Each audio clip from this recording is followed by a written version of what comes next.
قال رسول الله صلى الله عليه وسلم اعتكاف 10 في رمضان كحجتين وعمرتين.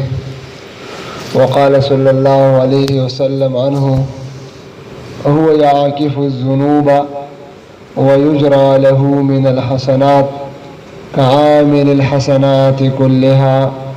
درود شریف وایي.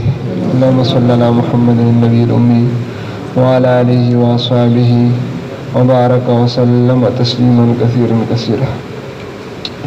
زما عزت مندو نن شلم روزي تراوی الحمدلله د الله په فضل او احسان سره مون ادا کی. الله دې قبول کی. سبا شلم روزه دا نو خلق اعتکاف تکینی. د دې د وجنه د اعتکاف سم مسائل او فضائل هغه سره سم متعلق خبرې. اعتکاف د رب العالمین سره د ځان لکېدو او ټول توجه الله رب العزت ته دراړولو یو ښکلې او مزیداره طریقه ده. سړی چې بهر وي د مسجد نه په عام معاشره کې نو د انسان نه ډېر زیات ګناهونه کېږي. شغلي ته نه کېږي، غیبت ته نه کېږي، دروغ ته ویلی کېږي، قسمه قسم ګناهونه. نو چې کله دې مسجد ته راشي نو چونکې مسجد ته خو هغه خلک راځي چې هغه نیکان وي. مسجد ته جمع دپاره نیکان خلک راځي.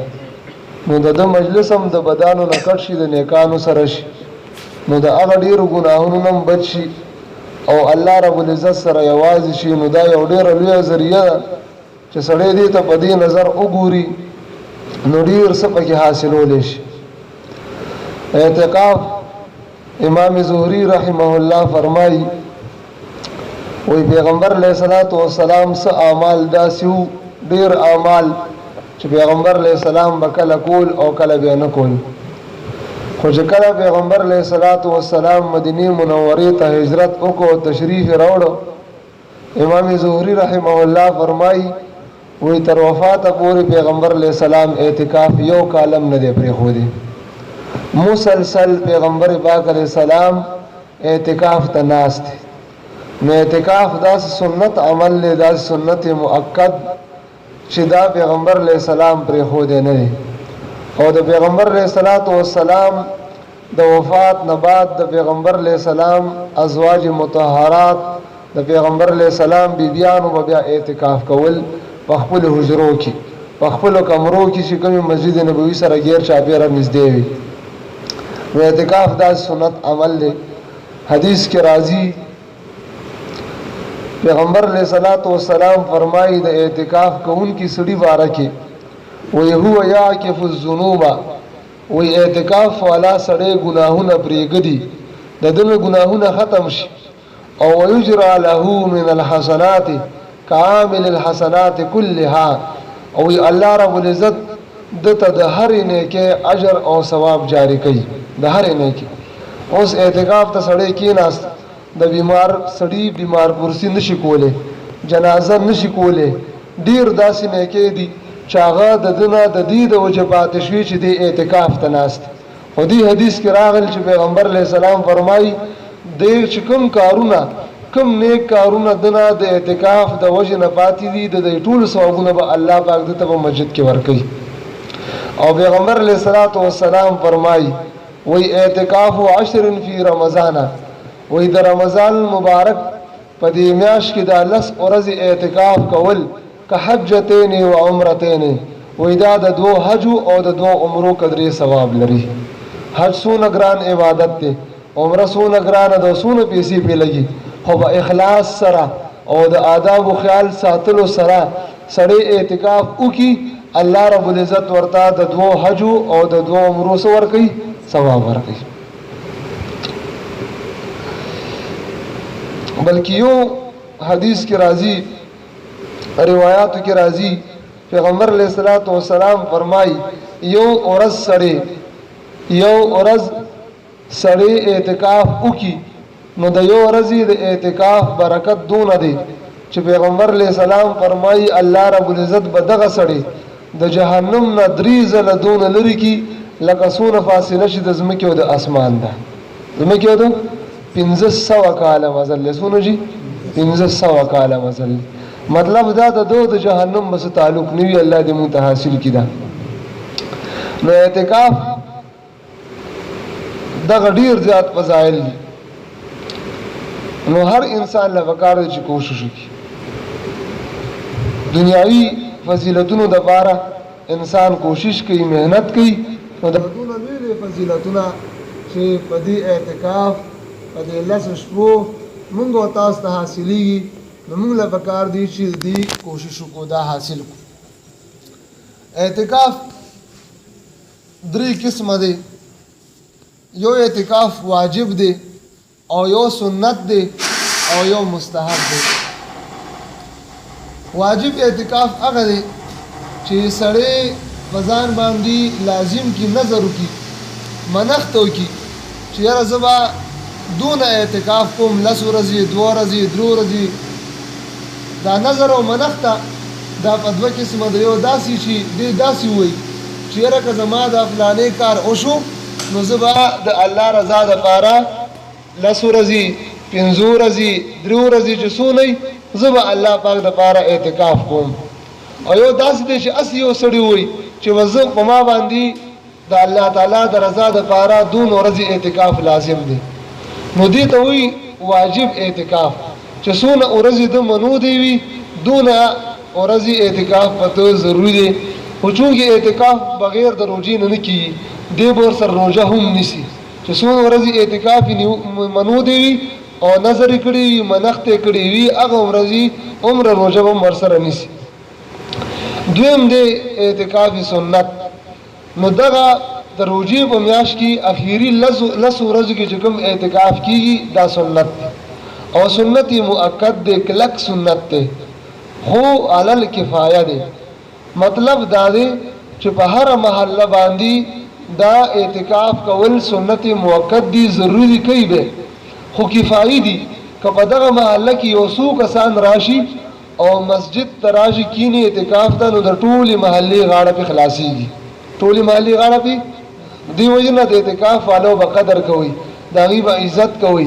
ستاسو او زمونږ چې کوم خلک نه دي اوزګار او نه شي کېناستې، د هغوی غاړه هم د دې په سر خلاصه ده. که د اعتکاف قبلېږي نه قبلېږي، خو زما ستا غاړه پې خلاصېږي.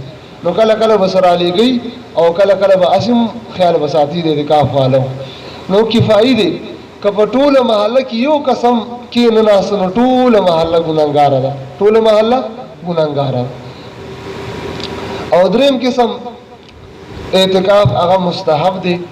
د هغې دپاره روژه وغیره شرط نه ده، وخت هم ورته نه دی مقرر. امام محمد رحمت الله علیه فرمایي چې څونه وي لږ وخت وي ډېر وي، سړی هسې مسجد ته راځي او بس د اعتکاف وکړو.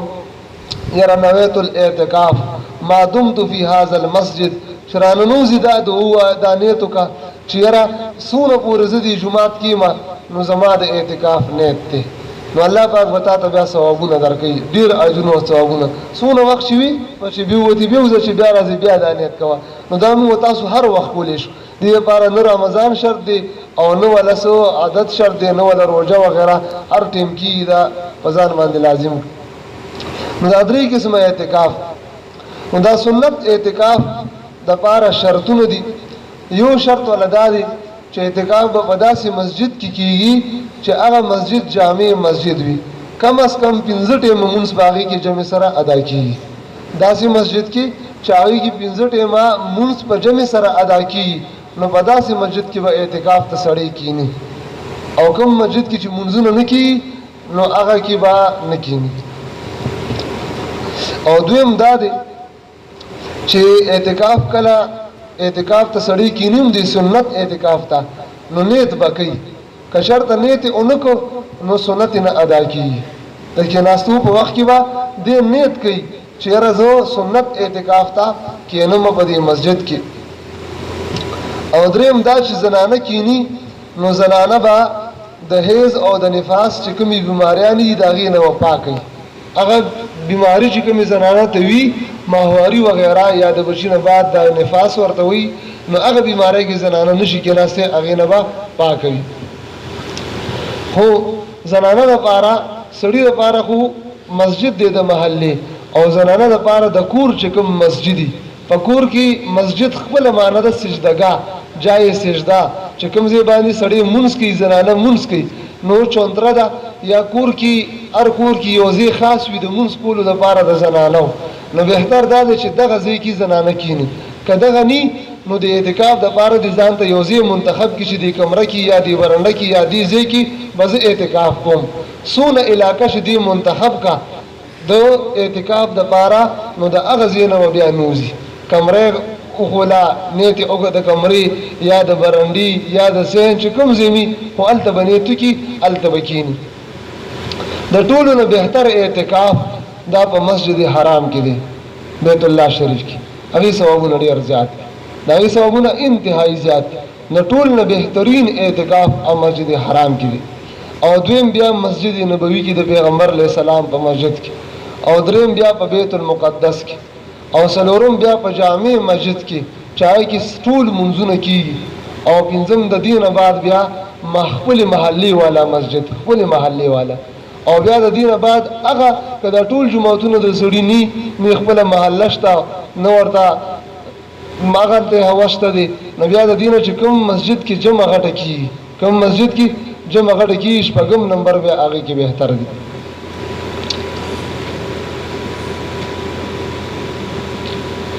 سړی چې کله اعتکاف ته کینی سباله، نو د ما سبا په شلم روژه باندې د نور ډوبېدو نه لږ مخکې به دی کیني، چې نور د باندې په اعتکاف حالت کې ور ډوب شي. نو سړی ښه بهتره خبره دا چې بس مازدیګر مونځ ته راشي، ځان یې برابر کړي وي، لامبلې وي، کپړې یې اچولې وي، ځان سره جوړ 2-3 جوړه کپړې نور هم روړي، ځان سره ضرورت راځي هغه ځان سره کېږي، مازدیګر مونځ نه بعد بیا نه ځي. او دغه رنګ زنانه به هم دغه ټایم کې کښېني. او بیا چې کله د اختر میاشت ولیدلی شي، نو بیا دته اختیار دی تلی شي. بهتره خبره دا د علما لیکي چې د اختر شپه په مسجد کې تېره شي، او بیا د هغې نه بعد سحر ډارک دی عیدګاه ته لاړ شي، نو دا ډېر ثواب دی. خو اجازت ورته دته اجازت دی چې کله دی دغو کې دا میاشت ولیدله د اختر. بله دا چې په مسجد کې څادرونه راتاول، نو دا هم ښه خبره ده، ضروري نه دي، خو ځان نه هر سړی څادر راتو کی، نو دې سره توجه ځان لري، د نورو خلکو نه یو طرف ته توجه یې برابرې، ذکر تم، تلاوت تم، هر څه طرف ته دعا ته، نو پردې راتاول بهتر دي.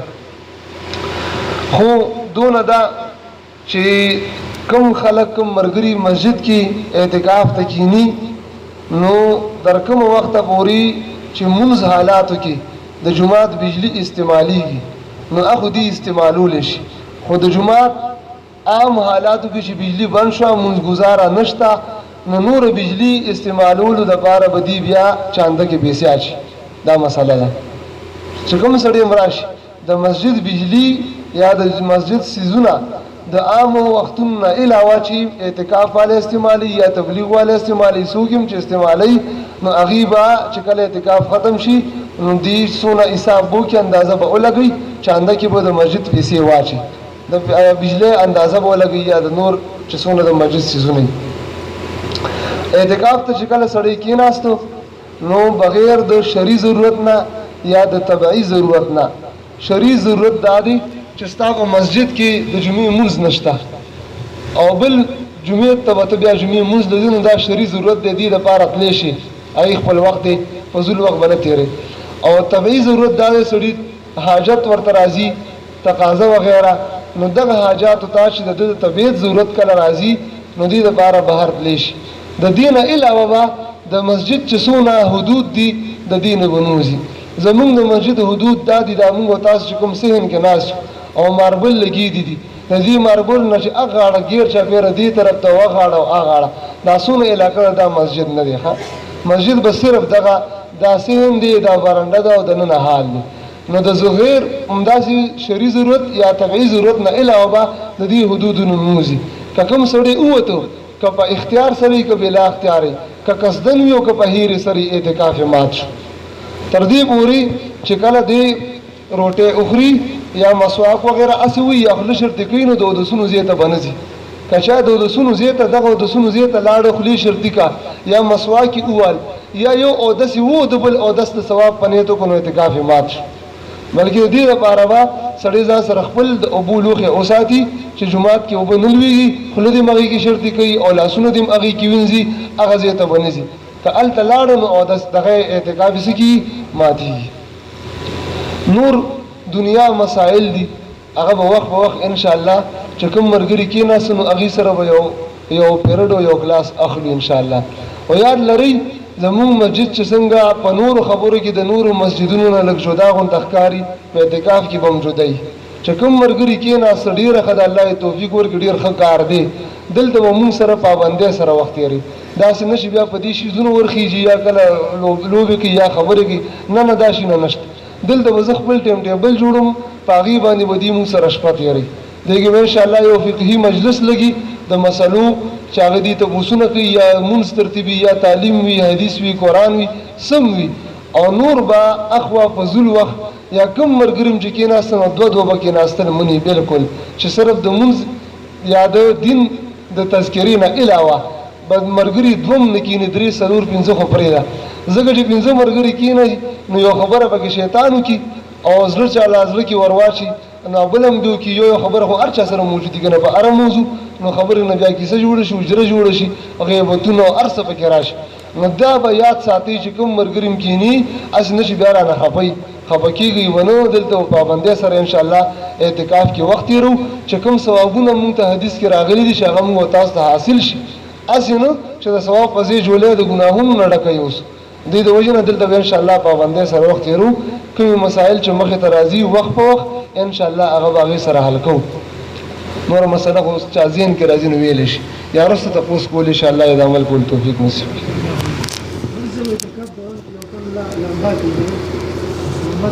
لمبا دپاره د شرعي ضرورت نه علاوه سړي باندې غسل ضروري شو، دا لمبا کولی شي.